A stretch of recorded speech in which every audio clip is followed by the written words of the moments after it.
రివ్వెన దూసుకొచ్చిన motor bike ఆ భవనం పొట్టుగోలోకి రాగానే సడన్ గా ఆగింది. దానిపైనుండి దిగిన సింధూర్ టీవీగా ఆ భవంతిలోకి నడిచాడు. ముందు హాల్లోనికి వచ్చేసరికి 2 నౌకర్లు ఎదురొచ్చారు. అయ్యగారు ఉన్నారా? అడిగాడు సింధూర్. ఉన్నారు సార్, మీకోసం ఎదురు చూస్తున్నారు, రండి.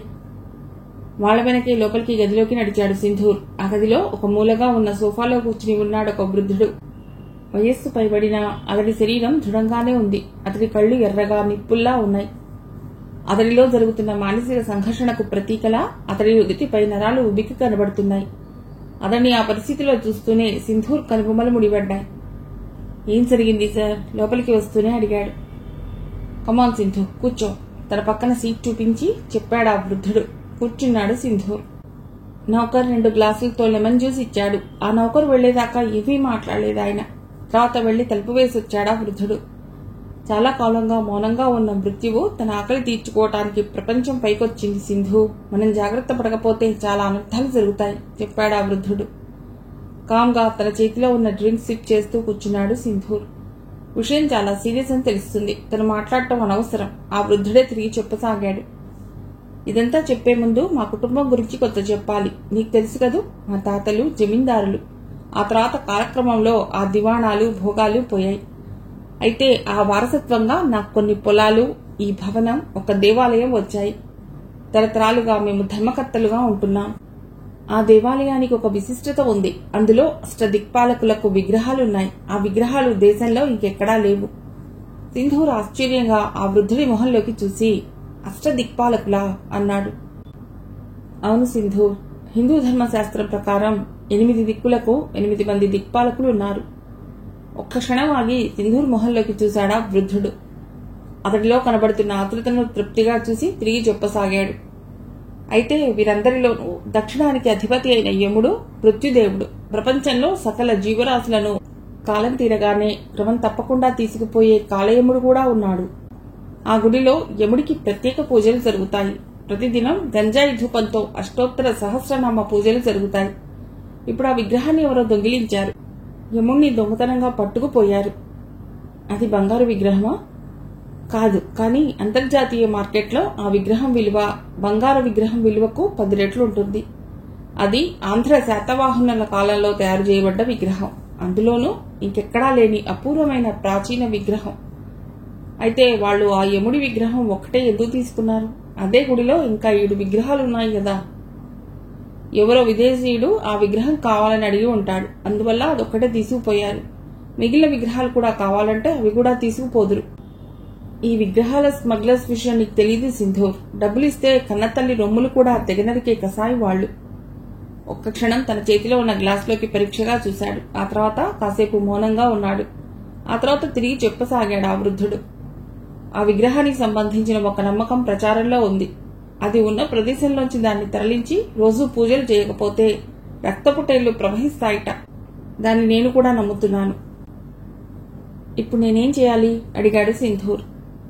నాకు ఆ విగ్రహం కావాలి సింధూర్. నువ్వు ఏం చేస్తావో ఎలా తెస్తావో నాకు తెలియదు. ఆ రోజు ఆదివారం. ఆఫీసుకు సెలవు కావటంతో ఆట విడుపుగా ఉంది సంయుక్తకు. బామ్మ కూడా తిరిగి వంటిల్లు సర్దింది కాసేపు. అయితే బామ్మ రావద్దని ముందు గదిలోకి గెంటడంతో బయటకెడదామని తయారవసాగింది. ఆ సమయంలో వచ్చింది కైవల్య. ఆమె వంటిపైన చీర బురద కొట్టి ఉంది. వంటిపైన కూడా అక్కడక్కడా బురద నీళ్లు కొట్టినట్లుంది.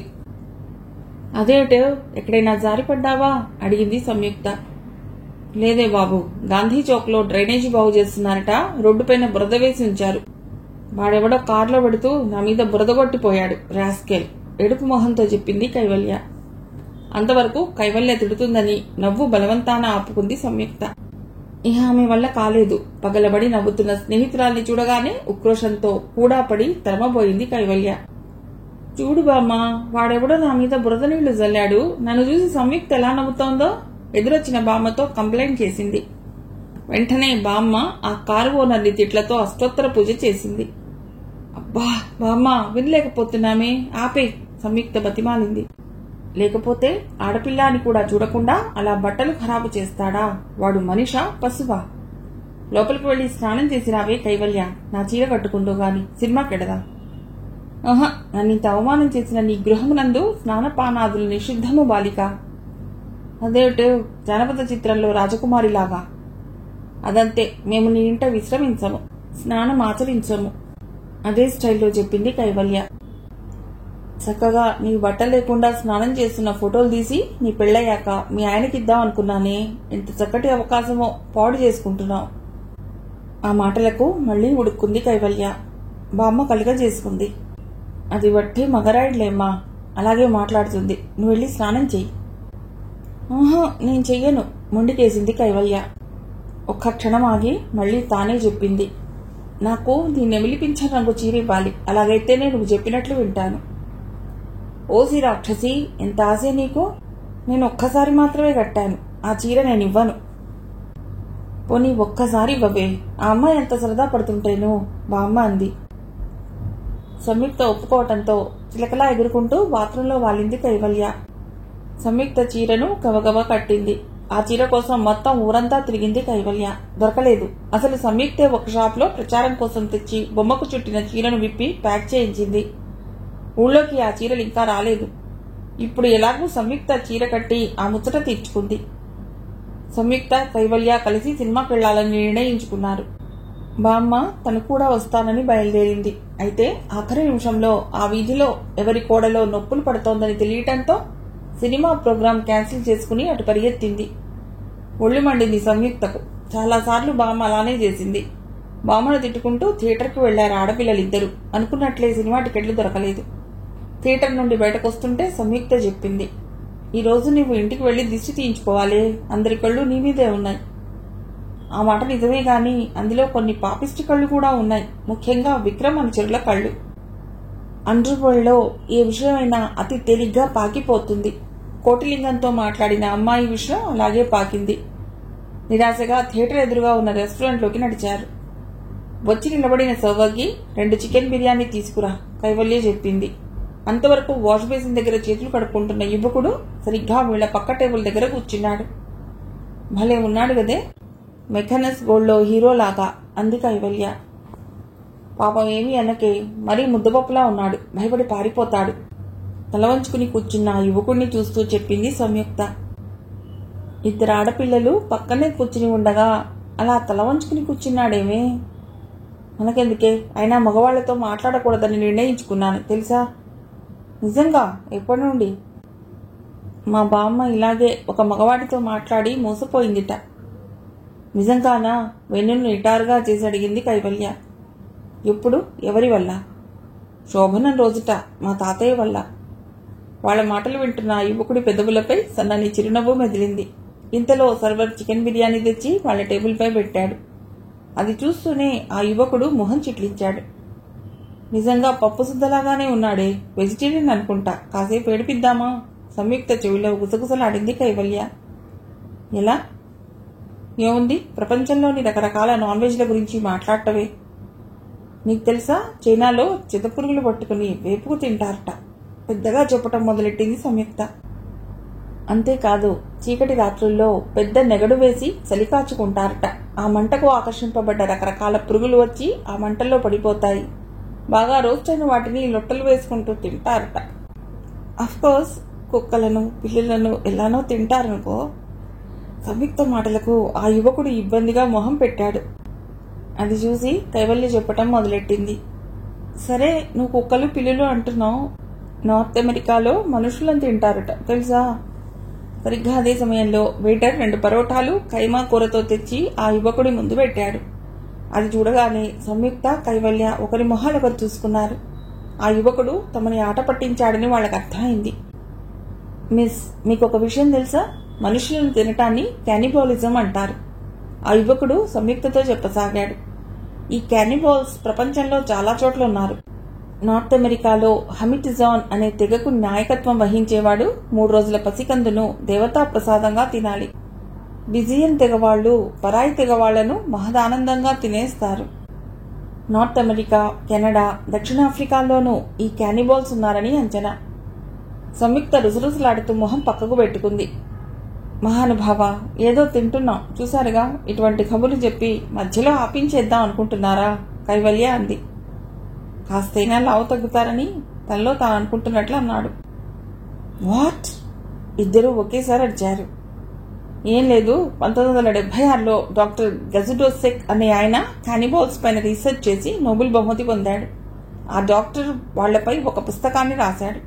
మీకు ఎక్కువ వివరాలు కావాలంటే అది చదవండి చెప్పాడా యువకుడు. అక్కర్లేదులేండి, ప్రపంచంలో ఎవరెవరు ఏమేం తింటారో తెలుసుకోవటం మా హాబీ కాదు చెప్పింది సంయుక్త. అప్పుడు చూశాడా యువకుడు సంయుక్త మెడలో వేలాడుతున్న గొలుసును. విచిత్రంగా తోచిందది. దాని గురించి అడుగుదాం అనుకున్నాడు. కానీ సంయుక్త మూడ్ చూసి విరమించుకున్నాడు. మీ పేర్లేమిటి మిస్లు? బయటకు వెళ్లే ముందు అడిగాడా యువకుడు. రంభా ఊర్వశి వ్యంగ్యంగా చెప్పింది కైవల్య. అలాగా, నా పేరు ఇంద్రుడు దేవేంద్రుడు అన్నాడా యువకుడు బాండ్, జేమ్స్ బాండ్ స్టైల్లో. ఆ యువకుడు బయటకు వెళ్ళాక అతడెవరని సర్వర్ని అడిగింది సంయుక్త. అరే, ఆయన తెలీదా మేం సాబ్, హెవీ వెయిటర్ బాక్సర్, పేరు సింధూర్, మన తెలుగు వాళ్లకే గర్వకారణమైన ఫైటర్ భుజాలెగరేస్తూ చెప్పాడు సర్వర్. సింధూర్ తన మోటార్ బైక్ తాళం తీసి స్టార్ట్ చేయబోయాడు. ముందు టైర్ పంక్చర్ అయినట్టుంది. షిట్ విసుక్కున్నాడు. నడిపించుకుంటూ ముందుకు సాగాడు. కొద్ది దూరంలో రాజు మెకానిక్ షెడ్ ఉంది. రాజు అతడి చిన్ననాటి స్నేహితుడు. ఇద్దరూ అనాథలే. అయితే సింధూర్కు సరైన గైడెన్స్ దొరకడంతో మంచి బాక్సర్ అయ్యాడు. ఇప్పుడిప్పుడే పేరు ప్రఖ్యాతులు గడిస్తున్నాడు. ఆ గైడెన్స్ దొరకని రాజు కొంతకాలం కిందటి దాకా నీరసుడిగానే మసిలాడు. ఈ మధ్య సింధూర్ ప్రోద్బలంతో ఆ జీవితం నుండి బయటకొచ్చి గౌరవంగా మెకానిక్ షెడ్ పెట్టుకున్నాడు. సింధూర్ను అంత దూరం నుండి చూస్తూనే పరుగున వచ్చాడు రాజు. అతడి చేతిలో బండి అందుకున్నాడు. నువ్విలా కూర్చో గురు, 5 నిమిషాల్లో సెట్ రైట్ చేసిస్తాను నవ్వుతూ చెప్పాడు రాజు. ఒరే చిన్న, అన్నకి ఒక స్ట్రాంగ్ టీ తెచ్చిపెట్టు కొట్లో కుర్రవాడి వైపు తిరిగి చెప్పాడు రాజు. ఇప్పుడు హోటల్ నుండి వస్తున్నా రాజు, ఇక ఏమీ తీసుకోలేను చెప్పాడు సింధూర్. ఏం గురు, మన పోటీల్లో ఎదుటి పార్టీ గాడిని తుక్కు కింద కొట్టావట కదా, పేపర్ల నిండా నీ ఊసే. ఇప్పుడు ఈ దేశంలో పెద్ద బాక్సర్వి నువ్వేనంట కదా. అదేం కాదులే, అసలు మనిషి వేరే ఉన్నాడు. అతన్ని ఓడిస్తే గాని నేషనల్ ఛాంపియన్ని కాదు పెదవి విరుస్తూ చెప్పాడు సింధూర్. వాణ్ణి కూడా తుక్కు కింద కొడతావులే గురు, నీ పట్టుదల నాకు తెలీదా. అతడు పెద్ద ఫైటర్. అతన్ని ఎదిరించాలంటే చాలా ప్రాక్టీస్ ఉండాలి. మరి ప్రాక్టీస్ చేయి గురు, ఏదైనా సాయం కావాలంటే నేనున్నాను కదా. ఇప్పుడు దానికంటే పెద్ద పని తగిలింది. జైలర్ సాబ్ తన కోసం చేసి పెట్టమన్నాడు. చేస్తున్న పని ఆపి టక్కున లేచాడు రాజు. జైలర్ సాబ్ సింధూర్ జీవితాన్ని మలుపు తిప్పిన మనిషి. ఆయన లేకుంటే తను సింధూర్ కూడా పెద్ద క్రిమినల్స్ గా మారేవారు. చెప్పు గురు, నేను కూడా సాయం చేయగలనేమో చూస్తాను. లోపలికి వెడదాం పదా, లోపలికి నడుస్తూ చెప్పాడు సింధూర్. చిన్నాకి పని అప్పగించి కూడా నడిచాడు రాజు. రాజు, కొద్ది రోజుల కిందట జైలర్ సాబ్ ఆధ్వర్యంలో ఉన్న గుడిలో ఒక విగ్రహాన్ని దొంగిలించారట. అది పోయినప్పటి నుండి ఆయనకు మనశ్శాంతి లేదు. చాలా బాధపడుతున్నారు. ఎలాగైనా అది వెనక్కు తెస్తానని చెప్పాను. సింధూర్ మాటలు వింటూ శిలాప్రతిమలా బిగుసుకుపోయాడు రాజు. అతడి మొహంలో మార్పులు గమనించి ఆదుర్దాగా అడిగాడు సింధూర్. ఏం రాజు, అలా అయిపోయామే? ఆ విగ్రహం తిరిగి దొరకటం అసంభవం గురు. చాలా పెద్ద పార్టీలు ఈ కేసులో ఉన్నాయి. అంటే ఆ విగ్రహం అప్పుడే దేశం దాటేసిందా? దేశమా, కనీసం ఈ ఊరి పొలిమేర కూడా దాటలేదు. అయితే అది ఎక్కడ ఉందో ఒకే ఒక్క అమ్మాయికి తెలుసు. ఆ అమ్మాయి ఎక్కడ ఉందో ఎవరికీ తెలియదు. సరిగ్గా అర్థమయ్యేటట్లు చెప్పు. విపరీతమైన ఎగ్జైట్మెంట్ సింధూర్ కంఠాన్ని వణికిస్తోంది. మొదట సదాశివం, కోటిలింగం అనే క్రిమినల్స్ ఆ విగ్రహాన్ని దొంగిలించారు. విక్రమ్ అనే ఇంకో క్రిమినల్ వీళ్లపైన దాడి చేయడంతో చెరోదారిన పారిపోయారు. ఆ తర్వాత గాంధీ చౌక్ లో కోటిలింగాన్ని విక్రమ్ చంపించేశాడు. కోటిలింగం చనిపోయే ముందు ఒక అమ్మాయితో మాట్లాడాడు. ఆ అమ్మాయిని చూసింది నేనే. కోటిలింగం హత్య చేయబడే సమయంలో నేను అక్కడే ఉన్నాను. ఆ అమ్మాయిని నేను ఒక్కడనే చూశాను. ఒక్క క్షణం ఆగాడు రాజు. ఎదురుగా గోడకు ఉన్న క్యాలెండర్ వైపు చూశాడు. అందులో శివలింగాన్ని కౌగిలించుకున్న మార్కండేయుడున్నాడు. కొంచెం పక్కగా మహిషం పై నుండి మార్కండేయుడి పైకి పాసం విసురుతున్నాడు యముడు. ఎందుకో తెలియదు గాని ఆ యముడి క్యాలెండర్ని అక్కడ చూసి ఇబ్బందిగా ఫీల్ అయ్యాడు రాజు. ఆ అమ్మాయికి 20-25 మధ్య వయస్సు ఉంటుంది. చేతిలో కొన్ని ఫైల్స్ పట్టుకుంది. నెమలి పింఛం రంగు చీర కట్టింది. బహుశా కోటిలింగం ఆ విగ్రహం ఎక్కడ దాచింది ఆమెకు చెప్పు ఉండవచ్చు. కేవలం చీర రంగును బట్టి ఆడదాన్ని గుర్తించడం ఇంపాసిబుల్. కానీ కొంతమేర అవకాశం ఉంది గురు. ఆ చీరను ఒక బట్టల షాప్ వాళ్ళు తెప్పించారు. షోకేస్ లో బొమ్మకు దాన్ని చుడితే ఒక అమ్మాయి కావాలని పట్టుబట్టి కొనుక్కుందిట. ఆ తర్వాత అటువంటి చీరలు ఊళ్ళోకి రాకుండా మా బాస్ రతన్ లాల్ జాగ్రత్త తీసుకున్నాడు. ఒకవేళ వచ్చిన ఆ అమ్మాయి ఆచూకీ తెలిసేదాకా ఆ చీరలన్నీ మా బాస్ కొనేస్తాడు. అంటే నువ్వు ఇంకా మారలేదు, రతన్లాల్ దగ్గర పనిచేస్తున్నావన్నమాట అడిగాడు సింధూర్. జస్ట్ ఇన్ఫార్మర్ గా గురు, అంతకు మించి ఏమీ చెయ్యను, క్షమాపణ చెప్తున్నట్టుగా అన్నాడు రాజు. విసుగ్గా తల విదిలించాడు సింధూర్. అప్పుడే కథ చాలా దూరం వచ్చేసింది. కేవలం ఒక్క చీర ఆధారంతో తాను ఆ అమ్మాయి ఆచూకీ ఎలా తెలుసుకోగలడు? నెమలి పింఛం రంగు చీర, నెమలి పింఛం. ఠకీమని లేచి నిల్చున్నాడు సింధూర్. రాజా, ఇప్పుడు నేను వచ్చిన రెస్టారెంట్ లో ఒక అమ్మాయిని చూశాను, సరిగ్గా చీర కట్టింది. పద వెళదాం, తొందర చేశాడు. నువ్వు కూర్చో గురు, మన దగ్గర చాకు లాంటి కుర్రవాళ్ళున్నారు, నిమిషాల పైన తెలుసుకుని వస్తారు అని చెప్పి గబగబా బయటకు పరిగెత్తాడు. కొద్దిసేపటికి తిరిగి వచ్చాడు. వస్తూనే చెప్పాడు, ఆ అమ్మాయి పేరు కైవల్య గురు. జాక్సన్ అండ్ జాక్సన్ కంపెనీలో పనిచేస్తోంది. ఇంకా పెళ్లి కాలేదు, తల్లి లేదు, కానీ తండ్రి ఉన్నాడు. 2 చిన్న తమ్ముళ్ళు ఉన్నారు. కైవల్య ఇంటి అడ్రస్ కూడా చెప్పాడు. తల పక్కించి సింధూర్ బయటకు నడవబోయాడు. గురు, విక్రమ్ మనుషులు ఆమెను ట్రేసౌట్ చేశారు. బహుశా ఈ రాత్రికి ఆమెపై దాడి జరగవచ్చు. ఆడవాళ్ళని హింసించడంలో పిచ్చి ఆనందం పొందుతాడు విక్రమ్. ఈమెను వదిలే సమస్యే లేదు. ఎలాగైనా ఆమెను వాడి బారి నుండి రక్షిస్తాను. ఆ విగ్రహం ఆచూకీ తెలుసుకుంటాను స్థిరంగా అన్నాడు సింధూర్. ఒక్క క్షణం తటపటాయించాడు రాజు. ఆ తర్వాత సింధూర్ భుజం తట్టి చెప్పాడు, జాగ్రత్త గురు, ఇది ఎరీనాలో ధర్మబద్ధంగా యుద్ధం చేయటం కాదు, భయంకరమైన రక్తపిపాసిని ఎదుర్కోవటం. నాకు తెలిసి విక్రమ్ కంటే శాడిస్ట్ మరొకడుండడు. నవ్వుతూ రాజు చేతిపై చిన్నగా తట్టాడు సింధూర్. ఆ తర్వాత తన మోటార్ బైక్ పై రివ్వున దూసుకుపోయాడు. ఆకాశం ఉన్నట్టుండి మేఘావృతమైంది. చల్లటి గాలులు వీస్తున్నాయి. సన్నటి చిరుజల్లులు కూడా మొదలయ్యాయి. ఆకాశంలో తళుక్కున మెరిసిన మెరుపు బయటి చీకటిని ఒక్క క్షణం మాయం చేసింది. మెరిసిన మెరుపు వెలుగులో బయట తార్ రోడ్డు పెద్ద కొండ చిలువులా కనబడింది. ఆ తర్వాత కటిక చీకటి. రోడ్డుపైన నడుస్తూనే తనను, తన ఉద్యోగాన్ని కసితీరా తిట్టుకున్నాడు పోలీస్ నరసింహం. తనకు ఈరోజు డ్యూటీ వద్దంటున్నా వేసిన పై అధికారులందరినీ పేరు పేరునా తిట్టుకున్నాడు.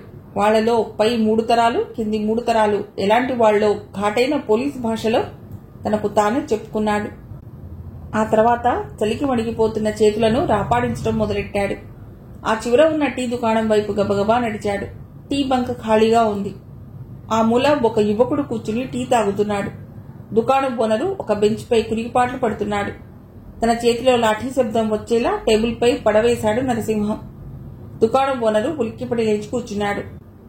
ఒరేయ్ నిద్రమోహన్ నాయలా, నిద్రపోతుంటే వ్యాపారం ఎలా సాగుద్ది? చలిగాలికి కళ్ళు మూతలు పడుతున్నాయ్యా. సెకండ్ షో వదలాలని చూస్తున్నా, లేకపోతే మూసేద్దును. ఒక స్ట్రాంగ్ టీ ఇవ్వరా, తాగితే 2 రోజుల దాకా నిద్ర రాకూడదు. టీ బంక్ ఓనర్ టీ కలపడంలో మునిగిపోయాడు. ఒక టేబుల్ ముందు కూర్చున్న నరసింహం యథాలాపంగా ఎదురుగా ఉన్న 3 అంతస్తుల భవనం వైపు చూశాడు. సరిగ్గా అదే సమయంలో ఒక అంబాసిడర్ కార్ విపరీతమైన వేగంతో వచ్చి ఆ భవనం ముందు సడన్ బ్రేక్ తో ఆగింది. ఆ కారు నుండి 4 దృఢకాయలు కిందకు దిగారు. ముఖాలకు పల్సని రబ్బర్ తొడుగులు తొడుక్కున్నారు. ఒకడు మాత్రం కారు దగ్గర నిలబడ్డాడు. మిగిలిన వాళ్లు ఇంట్లోకి వెళ్లిపోయారు. వాళ్లు మెట్లెక్కుతున్న గుర్తుగా శబ్దం వినబడసాగింది. నరసింహానికి తను చూస్తున్నదేమిటో అర్థం కాలేదు. ఎవరు వాళ్లు? ఆ ఇంటికి ఎందుకు వచ్చారు? ముఖాలకు ఆ రబ్బర్ తొడుగులేమిటి? ఆశ్చర్యంగా టీ బంక్ ఓనర్ మొహంలోకి చూశాడు. అయితే ఆ శాల్తీ అంతకు రెట్టింపు ఆశ్చర్యంలో ఉంది. వెంటనే ఇంకో గమ్మత్తైన సంఘటన జరిగింది. అంతవరకు సమాధిలో తాపసిలా కూర్చున్న యువకుడు జూలు విదిల్చి లేచి సింహంలా లేచి కాటందుకోబోయే తాచులా కదిలాడు. ఆ కదలికను చూస్తూనే నరసింహానికి ఆ యువకుడెవరో గుర్తుకొచ్చింది. సింధూర్, జాతీయ హెవీ వెయిట్ బాక్సర్. కొద్ది కాలం క్రితం ప్రతి పేపర్లోనూ హెడ్లైన్స్ ఆక్రమించిన మొనగాడు. పరుగున వెళ్లి కారు బానెట్ పై నుండి అవతలకు ఒక్క దూకు దూకాడు సింధూర్. అక్కడ నిల్చున్న వ్యక్తి కదిలేలోగా బిగుసుకున్న సింధూర్ పిడికిలి ఒక బలమైన పంచ్ డెలివర్ చేసింది. బుల్డోజర్ ఢీకొన్నట్లు 4 అడుగుల దూరంలో పడ్డాడా వ్యక్తి. పడ్డవాడు మళ్లీ లేవలేదు. మేడమెట్లు వెంబడి పైకి పరిగెత్తాడు సింధూర్. అక్కడే నిలబడిదంతా చూస్తున్న నరసింహానికి విపరీతమైన ఆవేశం వచ్చేసింది. తనంత పెద్ద రక్షక భటుడు ఇక్కడ ఉన్నాడే, నిలబడి చూస్తున్నాడే, ఏమాత్రమైనా భయం ఉందా వీళ్లకు? చేతిలో లాఠీ గట్టిగా పట్టుకుని లోపలికి పరిగెత్తాడు. చాలా మోడర్న్ గా ఉందా బంగళా. ఒకవైపు మెట్లున్నాయి, మరోవైపు ఎలివేటర్ ఉంది. అంతకు ముందు వెళ్లిన వాళ్లంతా మెట్లపై నుండే వెళ్లారు. అందువల్ల తను కూడా అటే వెళ్లాడు. 2వ అంతస్తు కింద మెట్లపై పడుకుని ఉన్నాడు సింధూర్. అతడి చేతిలోని పిస్టల్ పైనున్న గదివైపు ఆకలిగా చూస్తోంది. నరసింహ అతన్ని సమీపిస్తుండగానే మెరుపులా వెనక్కి తిరిగాడు. అతి ప్రయత్నం పైన ట్రిగర్ నొక్కకుండా ఆగినట్లు అతడి ముఖ కవళికలు చెప్పక చెబుతున్నాయి. అదే సమయంలో 2 బుల్లెట్లు నరసింహం తలమీదుగా కందిరీగల్లా చప్పుడు చేసుకుంటూ పోయాయి. గెడౌన్ గెడౌన్ ఆందోళనగా అరిచాడు సింధూర్. వెంటనే మెట్లపై పడుకున్నాడు నరసింహం. అక్కడి నుండి ఎదురుగా ఉన్న గది క్లియర్గా కనబడుతుంది. ఏం జరిగింది అడిగాడు నరసింహం. లోపల ఉన్న వాళ్ళని చంపేసినట్లున్నారు. వాళ్ళు పారిపోకుండా నేను అడ్డం కొట్టాను. వాళ్ళ దగ్గర ఆయుధాలున్నాయా? ఒకటి దగ్గర మాత్రం రివాల్వర్ ఉంది. మిగిలిన వాళ్ళ దగ్గర కత్తులున్నాయి. రివాల్వర్ ఉన్న వాడిని పడగొట్టగలిగితే మిగిలిన వాళ్ళని ఆపవచ్చు చెప్పాడు నరసింహం. తల ఊపాడు సింధూర్. అతడు అదే ఆలోచిస్తున్నట్లున్నాడు. కదలకుండా అలాగే కూర్చో. నీ దగ్గర రివాల్వర్ ఉన్న భ్రమ కలగాలి. 10 నిమిషాల్లో అటో ఇటో తేల్చి వేస్తాను అన్నాడు సింధూర్. కదలకుండా చేతిలో లాఠీ గట్టిగా పట్టుకుని కూర్చున్నాడు నరసింహం. అతడి గుండె భయంతోనో లేక ఉద్వేగంతోనో విపరీతమైన వేగంతో కొట్టుకోసాగింది. లోపల ఉన్న దుండగులకు తన దగ్గర ఏ ఆయుధం లేదని తెలిస్తే మరుక్షణం బయటకు వచ్చి పడతారు. నిర్దాక్షిణ్యంగా తనను చంపేస్తారు. ఒక్కొక్క నిమిషం భారంగా అతి నెమ్మదిగా నడుస్తున్నట్లుంది. సరిగ్గా 5 నిమిషాల తర్వాత కనిపించాడు సింధూర్. మెట్ల దగ్గర ఉన్న గదికి పైభాగాన రేలింగ్ కు కాళ్లు చుట్టి తలకిందులుగా వేలాడుతున్నాడు. అతడి చేతిలో పిస్టల్ అలర్ట్ గా ఉంది. 3వ అంతస్తుపై రైలింగ్ సరిగ్గా ఆ గదిపైనే ఉంది. సింధూర్ ఎలివేటర్ గుండా అక్కడికి చేరి ఉండాలి. ఆ ఇనుప బూతులకు కాళ్లు మెలిపెట్టి తలకిందులుగా వేలాడుతున్నాడు. మతిపోయినట్లై పిచ్చిగా చూడసాగాడు నరసింహం. ఏమాత్రం పట్టుదప్పినా సింధూర్ బతికే అవకాశం లేదు. ఎందుకంటే ఆ పరిస్థితిలో తల ముందుగా భూమిని తాకుతుంది. జాగ్రత్తగా వేలాడుతూనే పిస్టల్ పొజిషన్లోకి తెచ్చాడు సింధూర్. కానీ అతడు ఏం తీసుకునేలోగా లోపలి వాళ్లు అతన్ని చూస్తే చాలా తేలిగ్గా షూట్ చేసేస్తారు. ఒక్క క్షణం తటపటాయించాడు నరసింహం. మరుక్షణం అన్నింటికీ తెగించి లేచి నిలబడ్డాడు. వెంటనే ఆ గదిలో రివాల్వర్ పట్టుకున్న వ్యక్తి నరసింహానికి గురిపెట్టాడు. అది ఒక స్లమ్ ఏరియా. చిన్న చిన్న రేకుల షెడ్లతోనూ పూరి గుడిసెలతోనూ మురికి కాలువలతోనూ నరకం అంటే ఏమిటో చెప్పేలా ఉంది. ఆ కాలనీ మొదట్లో తన జీపు ఆపాడు దత్తాత్రేయ. అక్కడి నుండి నడక ప్రారంభించాడు. యముడి విగ్రహాన్ని ఎవరో దొంగిలించడం అక్కడి ప్రజలను నిశ్చేష్టులను చేసింది. కొంతమంది పత్రికా విలేకరులు కల్పించుకోవడంతో ఆ సమస్య రాష్ట్రమంతా తెలిసిపోయింది. అయితే ఇది అక్కడితో ఆగిపోలేదు. దేవాలయం నుండి ఆ విగ్రహం మాయం కావటం అరిష్టమని, ఆ మృత్యుదేవతకు ప్రత్యేక పూజలు లేకపోతే ప్రజలపై పడతాడని, ఆ విగ్రహం బయట ప్రపంచంలో ఎక్కడ ఉంటే అక్కడ రక్తపుటేళ్లు ప్రవహిస్తాయని వదంతులు వ్యాపించాయి. ఇంకా కొందరైతే తుఫాన్లు వస్తాయని, అగ్ని ప్రమాదాలు సంభవిస్తాయని చెప్పుకోసాగారు. కాలాంతకుడు తన మృత్యుక్రీడ ప్రారంభిస్తాడని, ఆ రక్తపిపాసి ప్రజల రక్తం బలికోరతాడని పుకార్లు రేగాయి. ఈ వివరాలన్నీ పేపర్లలో రావడంతో రాష్ట్రంలో ఏ మూల చూసినా ఈ విషయమే చర్చనీయాంశమైంది. దాంతో పోలీస్ డిపార్ట్మెంట్ మెడపై కత్తి అయింది సమస్య. ఈ కేసుపై సర్కిల్ ఇన్స్పెక్టర్ దత్తాత్రేయను ప్రత్యేకంగా నియమించారు. 6 అడుగుల 2 అంగుళాల ఎత్తు. ఆ ఎత్తుకు తగ్గ లావుతో హుందాగా ఉండే దత్తాత్రేయ డిపార్ట్మెంట్లో చాలా చురుకైన వాడని పేరు. వాళ్లంతా మట్టి కొట్టుకుని చింపిరి తలలతో అశుభ్రంగా ఉన్న కొంతమంది భావి భారత పౌరులు అక్కడ ఆడుకుంటున్నారు. వాళ్ల దగ్గరగా వెళ్లి ఆగాడు. ఆ పిల్లలు అతడి వంక వింతగా చూశారు. దత్తాత్రేయ మఫ్టీలో వచ్చాడు. అదే యూనిఫామ్లో వస్తే ఆ పిల్లలు అలా నిలబడేవారు కాదు. యూనిఫామ్ కనబడగానే పారిపోవటం వాళ్లకు జన్మతః వచ్చిన విద్య. వాళ్ల తాతలు తండ్రులు చిన్నా చితక దొంగలు కావటంతో పోలీసు వాసన తగిలితే పిల్లిని చూసిన ఎలుకల్లా పరిగెడతారు. దత్తాత్రేయ మామూలు డ్రెస్ లో ఉండటంతో వాళ్ల కంటికి ఒక ప్యాసింజర్లా కనబడ్డాడు. సోము ఇల్లెక్కడా? ఖంగుమనే కంఠంతో అడిగాడు దత్తాత్రేయ. మామూలు పిల్లలైతే ఆ గొంతు వినగానే భయపడి ఏడుపు అందుకుంటారు. కానీ ఆ పిల్లలు అస్సలు జంకలేదు. తమను కాదన్నట్లు నిలబడ్డారు. దత్తాత్రేయ జోబులో నుండి కొన్ని పైసలు తీసి వాళ్ల కళ్ల ముందు గలగలలాడించాడు. వెంటే వాళ్లలో చలనం వచ్చింది. తూర్పు వైపు ఆ చివరగా ఉన్న ఇల్లు. అందరూ కూడబలుక్కున్నట్లన్నారు. తన చేతిలోని నాణాలను వాళ్లపైకి విసిరేశాడు. ఎంగిలి ఆకులపైకి దూకే కాట్ల కుక్కల్లా ఒకరిపై ఒకరు పడ్డారు. సోము ఒక విచిత్రమైన క్రిమినల్. రకరకాల నాణేలు, పురాతన వస్తువులు సేకరించి అమ్మేవాడు. శాతవాహనుల కాలం నాటి నాణేలు, ఎలిజబెత్ రాణి గౌను, న్యూటన్ జ్ఞానదంతం, మార్లిన్ మన్రో బ్రా, ఒకటేమిటి అన్నీ సేకరించి అమ్మేవాడు. అందులో ఒక భాగం ఫేక్ కలెక్షన్స్. అసలు వాటికి ఏమాత్రం తీసిపోని నకిలీలు. వాటితో అతడి ఆదాయం కూడా బాగానే ఉండేది. మనిషి మంచి మాటకారి కావటంతో ఫారినర్స్ ని అతి తేలిగ్గా ట్రాప్ చేయగలిగేవాడు. అయితే వయసుతో పాటు ఆశ కూడా పెరగటంతో కృష్ణదేవరాయల పిడిబాకు అంటూ ఒక కత్తి మ్యూజియం వాళ్లకు అంటగట్టబోతూ దొరికిపోయాడు. ప్రస్తుతం సోము చిన్న చిన్న బొమ్మలు తయారు చేసి అమ్ముకుంటూ బతుకుతున్నాడు. క్రిమినల్స్ కి కావలసిన సమాచారం కూడా అమ్ముతుంటాడతడు. అతడు క్రిమినల్ లైఫ్ కు స్వస్తి చెప్పినట్లు భావించడంతో అతడు పోలీస్ రికార్డుల్లో ప్రస్తుతం లేడు. ఉండాలని సోము కూడా కోరుకోవటం లేదు. అటువంటి సోముకు ఆ రోజు పొద్దుటే హఠాత్తుగా పోలీసు వాసన తగిలింది. అతడు ఆశ్చర్యపోతుండగానే దత్తాత్రేయ తలుపు బలంగా గెంటుకుంటూ లోపలికి వచ్చేశాడు. అతడిని చూడటం సోముకు అదే మొదటిసారి. కానీ అతడు లోపలికి వచ్చిన పద్ధతిలోనే అతడెవరో సోముకు తెలిసిపోయింది. సోము వయస్సు దాదాపు 70 చేరుతోంది. నున్నగా మెరిసే బట్టతలతో పొట్టిగా బలంగా ఉంటాడు. అతడి పిల్లి కళ్ళు వింతగా మెరుస్తుంటాయి. హలో మిస్టర్ దత్తాత్రేయ, ఇలాంటి మంచి పోలీస్ ఆఫీసర్ నా ఇంటికి రావటం నిజంగా నా అదృష్టం. నా సహాయం ఏమైనా కావాల్సి వచ్చారా అడిగాడు సోము.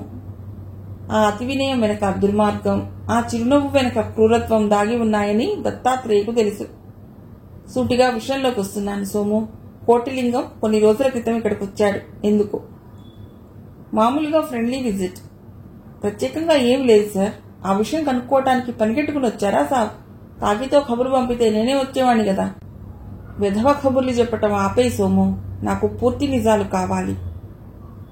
నాకు ఏ విషయం గురించి నిజాలు తెలియవు సాబ్. అదే పద్ధతిలో చెప్పాడు సోము. మాట్లాడలేదు దత్తాత్రేయ. 2 నిమిషాలు తదేకంగా సోము వైపు చూస్తూ నిల్చున్నాడు. ఆ తర్వాత సడన్ గా కదిలాడు. ఏం జరుగుతుందో సోముకు తెలిసేలోగా అతడి శరీరం బుల్డోజర్ కింద పడ్డట్లయింది. ఒక ముసలివాడిని పట్టుకుని మీరిలా కొట్టడం న్యాయం కాదు సాబ్ వగరుస్తూ అన్నాడు సోము. పిడికిలి బిగించి అతడి మొహంపై గుద్దాడు దత్తాత్రేయ. సోము ముక్కు దూలం విరిగినట్లుంది. రక్తం కారుతున్న ముక్కును 2 చేతులతో కప్పుకుంటూ కూలబడ్డాడు. చెప్తాను గొణిగాడు సోము. అతడి పక్కనే కూర్చున్నాడు దత్తాత్రేయ. మాట్లాడకుండా సిగరెట్ వెలిగించుకున్నాడు. కోటిలింగం ఒక విగ్రహం కావాల్సి వచ్చి నా సహాయం అడిగాడు. నన్ను ఒక దేవాలయంలోని యముని విగ్రహానికి డూప్లికేట్ తయారు చేసి ఇవ్వమన్నాడు. నా వల్ల కాదన్నాను. అప్పుడు అసలు విగ్రహాన్ని దొంగతనం చేయదలుచుకుని సదాశివంతో కలిసి ప్లాన్ చేశాడు. అది నాకు తెలుసు. ఇప్పుడు ఆ విగ్రహం ఎక్కడ ఉందో తెలుసా? నాకు తెలీదు సాబ్. కోటిలింగం చచ్చిపోయాడు. ఇక సదాశివం దగ్గరే ఉండాలి. ఆ సదాశివం ఎక్కడ దొరుకుతాడు? వాడు ఒక క్రిమినల్ సాబ్. క్రిమినల్స్ కు ఒక చోటంటూ ఉండదు. నిజం చెప్పు సోము. నేను చాలా అర్జెంటుగా సదాశివాన్ని కలవాలి. మాట్లాడలేదు సోము. అసహనంగా కదిలాడు దత్తాత్రేయ. చేతిలో వెలుగుతున్న సిగరెట్ ని సోము బట్టతలపై నొక్కి ఆర్పాడు. బడితి దెబ్బతిన్న పందిలా అరిచాడు సోము. చెప్పు, లేకపోతే నీ నాలుక తెగ్గోసి ఫ్రై చేసి నీ చేతే తినిపిస్తాను కటువుగా చెప్పాడు దత్తాత్రేయ. అతడు ఎక్కడ ఉంటాడో నాకు తెలియదు. కానీ సాబ్, అతడికి ఒక అమ్మాయితో సంబంధం ఉంది. ఆమెకు అతడి అడ్రస్ తెలియవచ్చు. ఎందుకంటే ఆమె కోసం సదాశివం ప్రాణాలైనా ఇచ్చేస్తాడు. ఒక కాగితంపై అడ్రస్ రాసి ఇస్తూ చెప్పాడు సోము. ఆ కాగితం తీసుకుంటూనే అక్కడి నుంచి మాయమైపోయాడు దత్తాత్రేయ. తన పని అయిపోయినట్లే భావించాడు నరసింహం. కళ్లు మూసుకుని దూసుకు వచ్చే బుల్లెట్ కోసం ఎదురు చూడసాగాడు. అయితే అతడు ఊహించిన దానికంటే ముందే సింధూర్ చేతిలో పిస్టోల్ గర్జించింది. బుల్లెట్ వాడి గొంతులో దిగిపోయింది. అతడి చేతిలో రివాల్వర్ నేలపై పడి కంగున శబ్దం చేసింది. ఆ వెనుక వాడి శరీరం దబ్బుమనే శబ్దంతో నేలపై పడిపోయింది. లోపల ఉన్న మిగిలిన ఇద్దరికీ మతిపోయింది. విపరీతమైన వేగంతో బయటకొచ్చేశారు. నరసింహాన్ని గెంటుకుంటూ కిందకి వెళ్లిపోయారు. ఒకరి భుజంపై వేలాడుతున్న అమ్మాయిని చూశాడు నరసింహం. కింద కారు స్టార్ట్ అయిన శబ్దం వినబడింది. కాసేపటికి సింధూర్ కిందికి దిగొచ్చాడు. అతడి వెనకే ఆ గదిలోకి ప్రవేశించాడు నరసింహం. లోపలి దృశ్యం చూస్తూనే కొయ్యబారిపోయాడు. చాలా భీభత్సంగా ఉందా గది. సోఫాలో ఒక ముసలాయన బుల్లెట్ గాయాలతో పడి ఉన్నాడు. నేలపై 2 చిన్నపిల్లల శరీరాలు పడి ఉన్నాయి. 10 ఏళ్ల వయసుండే ఆ పిల్లల తలలు కొంచెం దూరంలో పడి ఉన్నాయి. ఆ దృశ్యం చూస్తుంటే కడుపులో తిప్పుతున్నట్లుంది. మీరు బాక్సరే కదూ అడిగాడు నరసింహం. అవును ఫ్రెండ్, నా పేరు సింధు. మరి ఈ భీభత్సం ఏమిటండి? ఒక స్మగ్లర్ ముఠాకు చెందిన అతి ముఖ్యమైన రహస్యం ఆ అమ్మాయికి తెలుసు. అందుకోసం మొత్తం కుటుంబాన్ని హతమార్చి ఆ అమ్మాయిని ఎత్తుకుపోయారు. ఆ అమ్మాయిని రక్షిద్దామనే వచ్చాను, కానీ లాభం లేకపోయింది. ఆ అమ్మాయి పేరేమిటి సార్? కైవల్య. మీరు అర్జెంటుగా ఇక్కడి నుంచి వెళ్ళిపోండి సార్. నా పై అధికారులు వస్తే మీరు బయటపడలేరు. విసురుగా తల తిప్పి నరసింహం వైపు చూశాడు సింధూర్. వీళ్ళు విక్రమ్ మనుషులు సార్. పోలీస్ డిపార్ట్మెంట్లో విక్రమ్ మోచేతి నీళ్లు తాగే వాళ్ళు చాలా మంది ఉన్నారు. తప్పైనా ఒప్పైనా విక్రమ్ మనిషిని చంపారు మీరు. దొరికితే మిమ్మల్ని పోలీస్ స్టేషన్లోనే చంపేస్తాడు విక్రమ్. కానీ నువ్వు నాకెందుకు సహాయం చేస్తున్నట్లు? నా శత్రువు మీ శత్రువు ఒకడే సార్. కొన్ని సంవత్సరాల క్రితం నా కుటుంబానికి కూడా ఇదే గతి పట్టించాడు. కైవల్యని ఎక్కడికి తీసుకువెళ్లి ఉండవచ్చు అడిగాడు సింధూర్. విక్రమ్ గురించి మీకు కరెక్ట్ ఇన్ఫర్మేషన్ ఇవ్వగల వ్యక్తి ఒక్కడే ఉన్నాడు సార్, బెన్నీ అనే కెమెరామెన్. బెన్నీ స్టూడియో ఓనరేనా? అవును సార్. అతను మీకు తెలుసా? ఒకసారి పరిచయం అయ్యాడులే చెప్తూనే బయటకు పరిగెత్తాడు సింధూర్. అతడు వెళ్లిన వైపు, ఆ తర్వాత గదిలో శవాల వైపు చూసి తల విదిలించాడు నరసింహం. మిగిలిన కథ తర్వాతి భాగంలో.